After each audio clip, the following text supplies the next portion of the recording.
Welcome today for the third in our series on Canvas Talk. Last week we talked about what we think instructors are going to love about Canvas.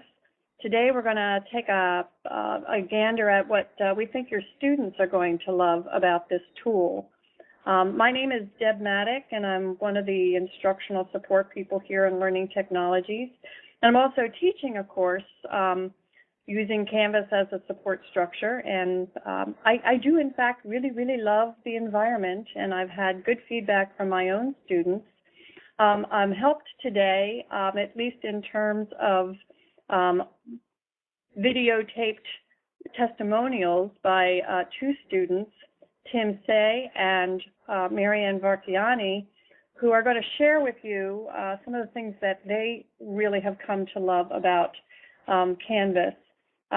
Tim works with us and has been doing some faculty support in the use of Canvas, so he understands it from the viewpoint of being an instructional tool, but he is also, as happenstance would have it, enrolled in one of the 70 pilot courses, so he is experienced in Canvas as a student.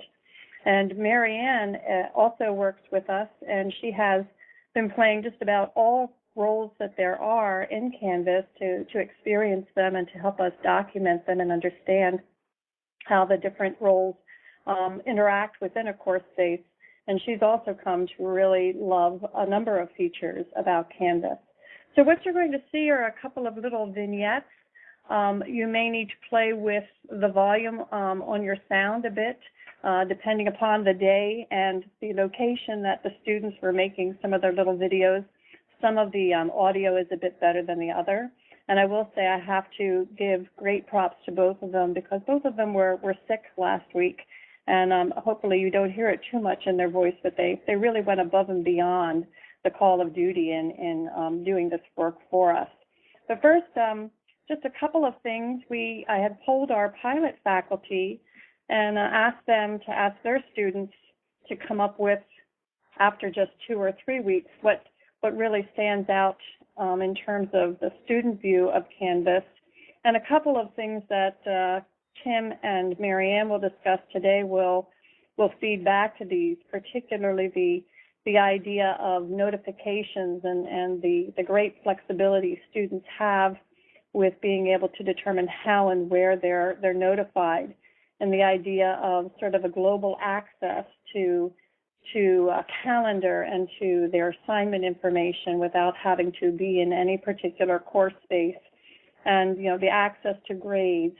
All of these things are elements that seem to be really popular with students. We've heard it during the evaluation period last year from the students, and these things keep trickling out now that we're actually working in Canvas during the pilot.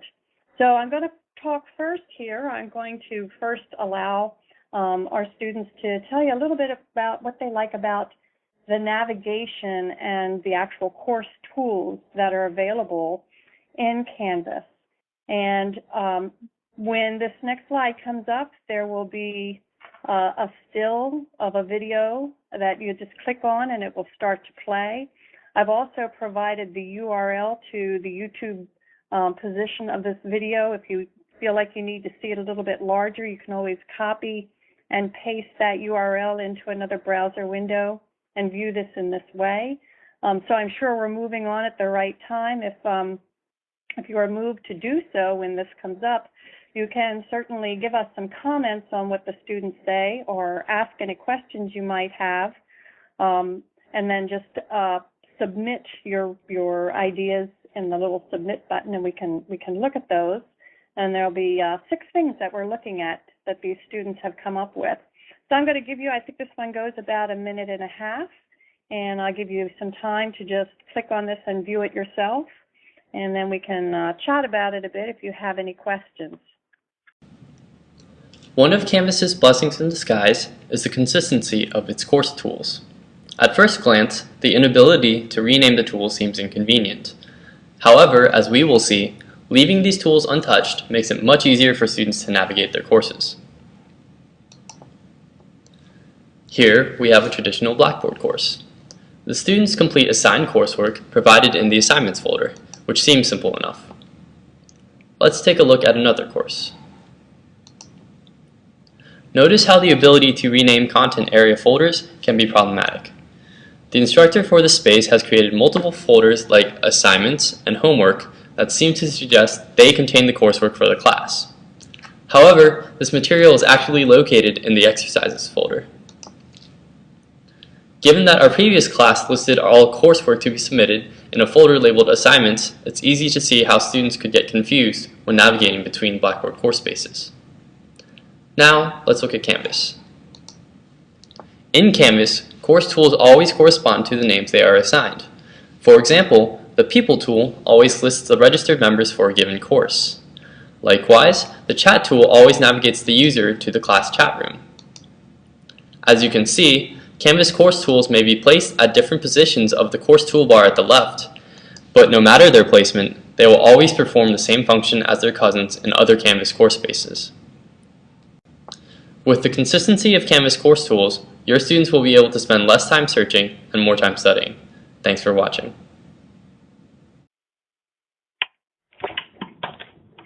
Okay, I do apologize for how small these do show up.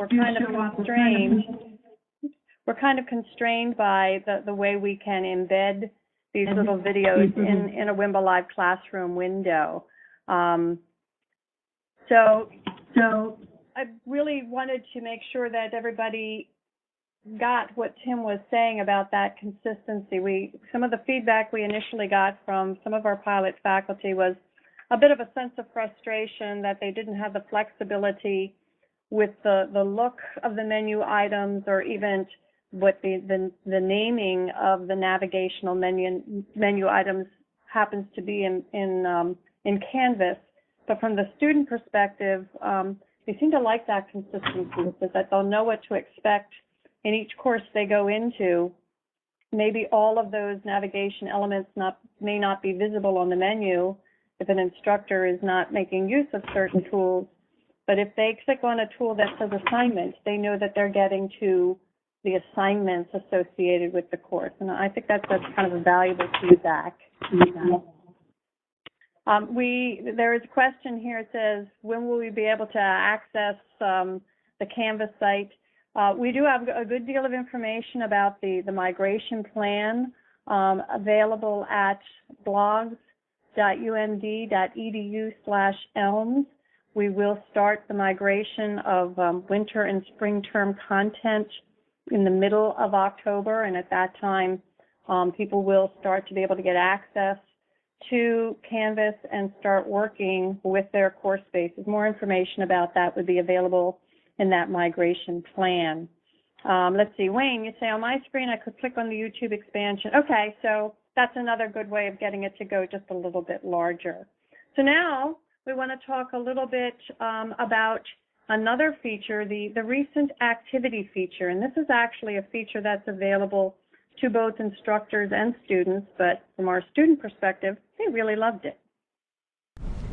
Immediately after logging into Canvas, students are directed to their dashboard, in which they are able to see recent activity for all of their course spaces in chronological order. Here I have logged into my account, and we are able to see all of the recent activity for my courses. We are able to see a new discussion board thread, the addition of 11 new assignments and events to the calendar, a new announcement, as well as a private conversation thread, and the change of an event date.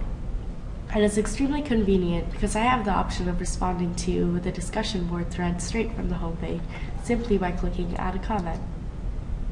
If I change my mind, I can just press Cancel. I also have this option for responding to my private messages. I simply click Add Message, type whatever the message is, click Post, and it will be sent. I can also view the assignments that I have yet to complete under the to-do list on the right-hand side of the page. It even tells me the date by which the assignments are due. Here we can see that I have somehow missed the deadline for all of these assignments because they were due on September 14th. Regardless, Canvas still displays them and informs me I should most likely complete them as soon as possible. If I choose not to view these items, I can just simply X them out and the assignment is gone. I can also do that with items on the recent activity. I click Ignore this stream item, and it's gone. It won't bother me again. Similar to the To-Do column, the Coming Up column displays assignments that are due in the near future. Assignments that have green check marks as opposed to gray show that the assignment has already been completed, so we can tell that I've already completed this assignment. The Recent Feedback column also shows assignments that have already been graded by professors. It also shows me the grade for my assignment, so I have received a 23 out of 25 for my assignment. The icon next to it tells me that I have received a video feedback from my professor.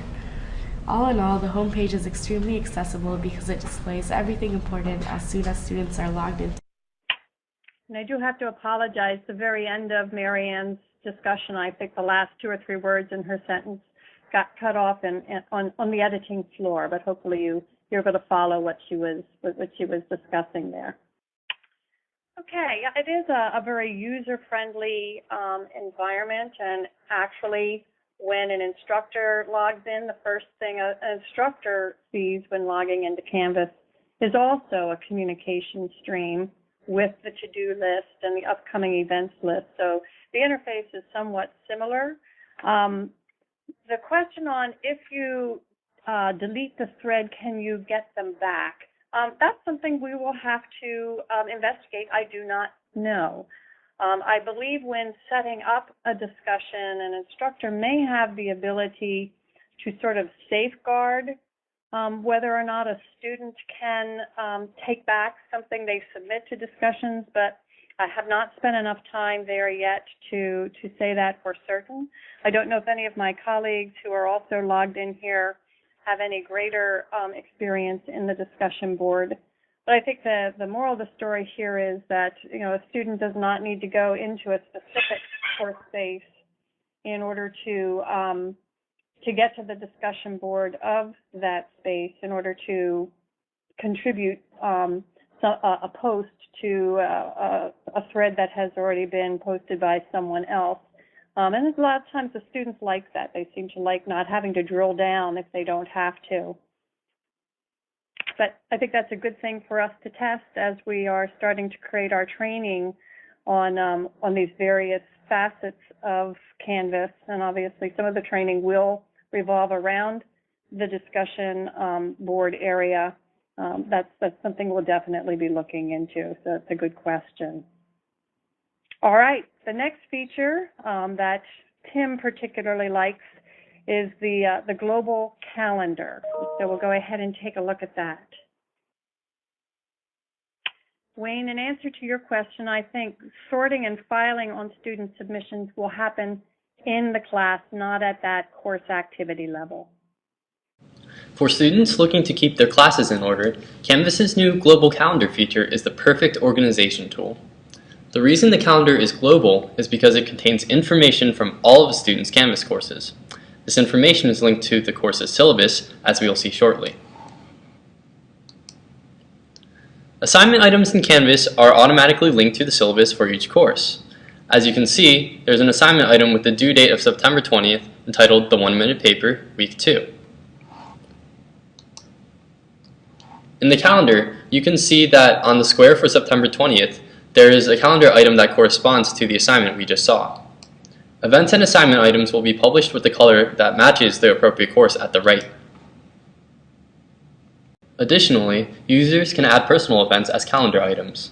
In order to add a calendar item, make sure the box next to either your name or the appropriate course is checked. This will allow you to add an event or assignment item by clicking the Add Event button that pops up when you hover over the chosen course. Here, your name acts as a special course to which your personal events correspond. Finally, the calendar shows both past and upcoming events and assignment items, making it easy for students to keep track of their coursework so long as they keep checking back. Happy organizing, and thanks for listening. All right, so it is a really nice tool, and this global calendar is also available to faculty. And one of the really nice things, and I did want to clarify something that Tim said, while faculty can actually add activities and assignments to a course space from the global calendar, actually get to the assignment tool for a particular course from the calendar, as opposed to going into the course and then making the assignment and posting it out to the calendar. Students can't really post anything to the course calendar by way of assignments or activities or anything like that. But they can manage their own personal calendar with their own activities or whatever it is they want to place on it. I didn't know if that was going to send off any alarms in your head or not, but no, the students can't create little assignments in your course space. In terms of the question, yes, the Canvas calendar can be imported. There are some fairly intense instructions for doing so, and they're available if you go to the help link in the upper right-hand corner of Canvas to the instructor guides or even to the student guides. Under the information on calendar, there are steps listed there for importing that information into iCal and a couple of other different calendaring systems, including Exchange. So yeah, you can definitely do that. I don't think you can create a feed that will just keep the link going, but at any given time you can import the information that's in your Canvas calendar into one of those other external calendaring tools. Are there any other questions on calendar?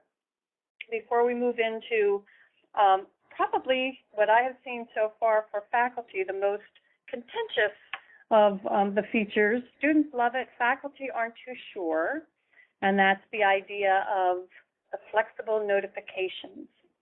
But are we okay on calendars? Okay. Take a look at notifications. One of the greatest features about Canvas is the ability to control notifications. As a student, I'm able to adjust my settings to receive notifications only for certain things. Receiving notifications for every single change that is made would be frustrating, especially since most students will be enrolled in at least 4 or 5 course spaces. Since students presumably don't like being spammed by instructor, they have the option of changing email alerts to be received either immediately, daily, weekly, or never. It's also very convenient to be able to receive notifications through other link services, such as alternate emails and Twitter accounts. As we can see here, my notifications have 4 different columns, one for my UMD email account, one for my personal email, another for my phone number, and yet another for my Twitter account. I like this feature personally because I can change the method in which I receive notifications. For example, if I prefer not to be notified via email at all, I could easily change the default settings so that I never receive emails. I also have the option of placing more importance on certain notifications by receiving text messages for them. Since I essentially always have my phone on me, having the option to receive text messages is perfect, as I can be alerted instantly for certain changes. Here we can see that I receive text messages immediately for when a new grade is updated. I also receive text messages when I receive a new message on Canvas, either from a professor or a peer. Faculty are concerned that students are able to change their settings individually because they may not be notified of important updates. However, I believe that if a student disables their notifications or changes their settings, it's ultimately their responsibility to sign into Canvas to check for updates or changes to their course spaces.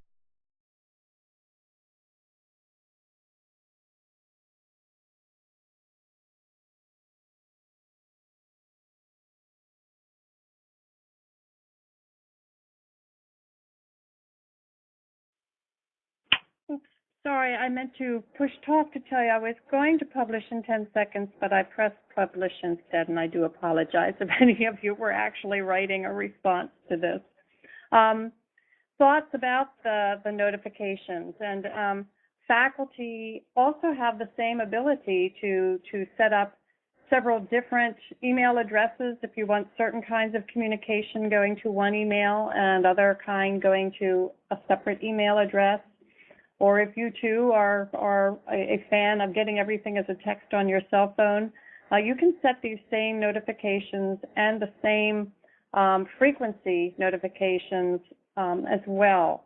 I think some faculty are simply concerned with the issue that Marianne raised, that somebody either knowingly or not changes some settings for notifications, and then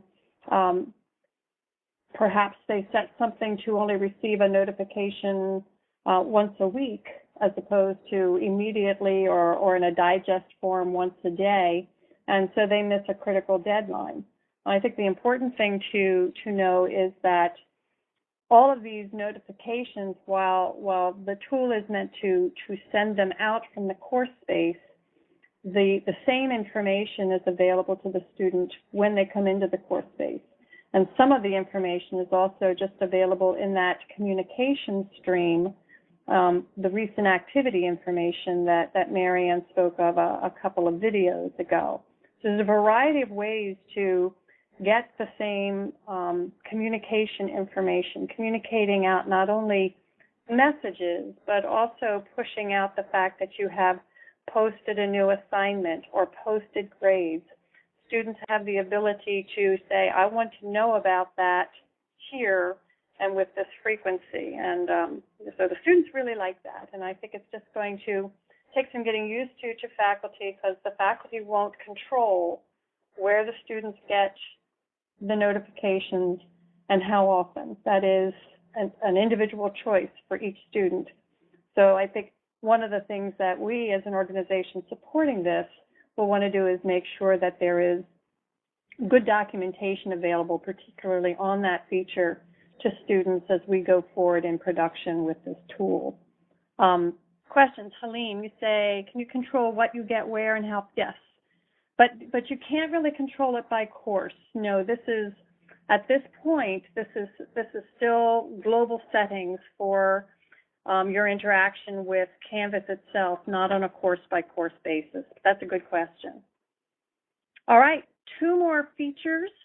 This next one is a quick one, but one that Tim really felt was important to share with you. And this is about the people feature. Canvas is all about staying connected. By making the People tab available, you can let your students do just that. This tool displays the name and email of each person in the course.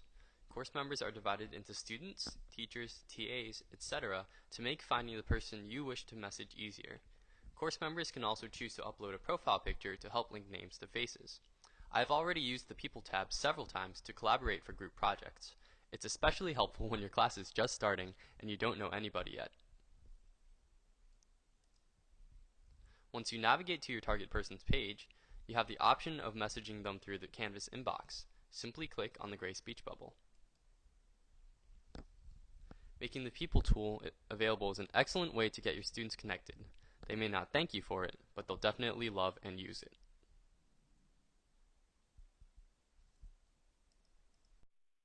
Okay, Nicole, let me go ahead and publish these responses, and then I'll take your question first. Just give me 1 second here.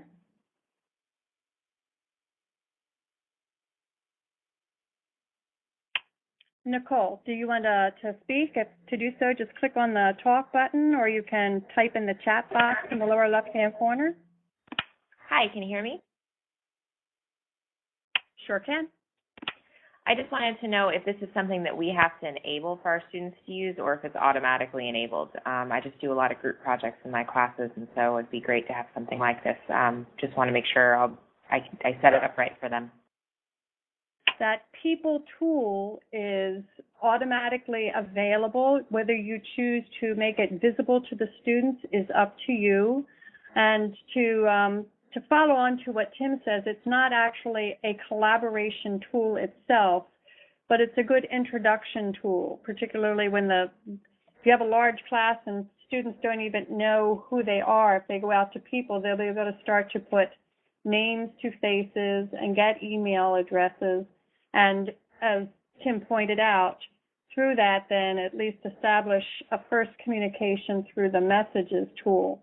There are other tools in Canvas that facilitate collaboration, like Google Docs or Etherpad if you're trying to get them to work on a document together, Pages, or an integration to the Campus Pack wiki and blog tools that we also have available in Blackboard. So I just have a quick follow-up. Does it populate with photos from UMeg, or do students upload their photos? Just looking to see if it's a way for us to get to know the students, especially in a large lecture course. Out of the box, and probably for the foreseeable future, integration, bringing the UMEG photo into Canvas with the student profile. They will have the ability to upload the photo of their choice if you encourage them to do so. They're also given it's up to them whether they choose to display a photo or if you just get the little grayed out avatar. That is the default condition. I do not know if down the road we'll be able to build that integration. Some students who get their photo taken in their freshman year by their senior year would really rather be seen and known by some other picture than is on their ID. But right now, that's something that the students will have some control over. There was also a question about can they opt out of having their email address visible to other students? And honestly, I do not know. That will be easy enough for us to check by checking settings and seeing what control over the profile information students have. I cannot tell you right now one way or the other, but that's easy enough for us to find out. Other questions about this people tool? Okay, then the last thing, and my students love so much about Canvas, but we wanted to keep this to something that would stay almost to a half-hour time frame. So the last of the half dozen items is grades and how students can interact with grades. So let me bring up Mary Ann's thoughts on grades in Canvas. As we all know, students are obsessed with their grades and check ELMS multiple times daily in order to see whether or not their grades have been posted yet. On Blackboard, students had to click through course spaces individually in order to view their grade for each class. When we go to Blackboard, we can choose a course to check to see whether our grades have been posted yet or not. And here we can see that none of our grades have yet been posted. We must go back to course sites, choose another class, once again click on My Grades, and once again we see that our grades aren't here yet. This can be very inconvenient and tedious, as students must click on every individual course space to view grades. It can also be confusing at times because students can forget which grades they've checked and which they haven't. However, with Canvas, students are able to view all of their grades on one page. By clicking on the Grades tab from the global navigation bar, students are able to view their grades for all of their courses, rather than clicking on multiple course spaces to view grades individually, which they also have the option of doing. Students can view their grades collectively. For example, here we can see that I have a 92% in one of my courses, whereas my other grades have not yet been posted. Thanks for watching. It is convenient for students, and I will tell you that if you are an instructor, you can also click on grades and be able to get, per course, what the course average is. So it basically takes whatever information is in the total column for the course, whether you are a student or the instructor, and display that percentage to you. It will not tell you at this level a new grade that you have received, but the link that is associated with the percentage or the grading information, if you click on that, it takes you directly to the grades feature in the course space, as opposed to, having to select the course from the courses menu and then click on grades in the navigation menu and then get to grades. This will cut out 2 clicks for the student or for you if you're also interested in accessing the grade book of a particular course. Let's see, the grade book itself, from the faculty perspective, I would say grades involving rubrics and SpeedGrader is the thing that really our faculty are resonating to. But the ease of access to grades via both this grades tool and through the notifications of being able to be prompted when a grade is posted, those are things that really are features that our students really love. They are resonating to it and giving us really good feedback on it. So those are the features that we wanted to highlight in terms of things that students love. Let's see, Nancy, you say for non-credit courses, do you have to enter zeros, or is that the fact that this is, I am not sure, because right now in our pilot, we are dealing mostly with term-based courses. If you are not giving grades, then my best guess is when the students take a look at the grades link, they will see your course with no grade associated with it. But that's something we'll have to start to play out as we get the various kinds of course spaces that we actually host in a learning management system amassed onto Canvas. Right now, our 70 pilot spaces are all term-based spaces.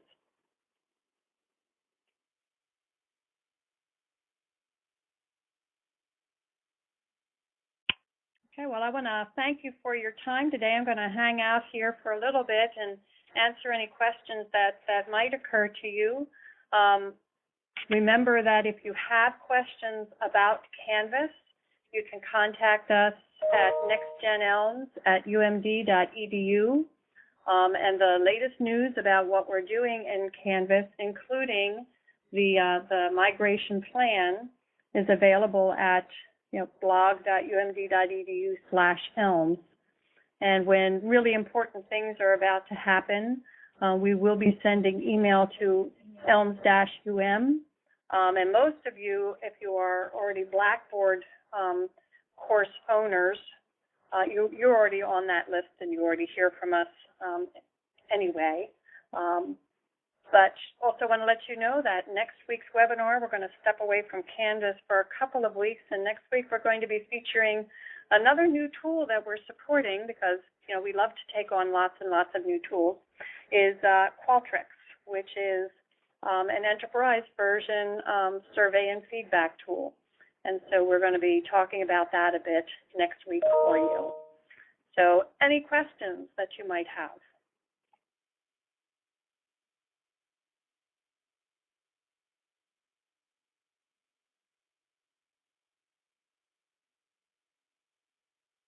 We will be looking forward to working with you all as the migration starts to unfold, and various training opportunities will be available starting by the end of October and on through until we get everybody over to Canvas and settled and comfortable.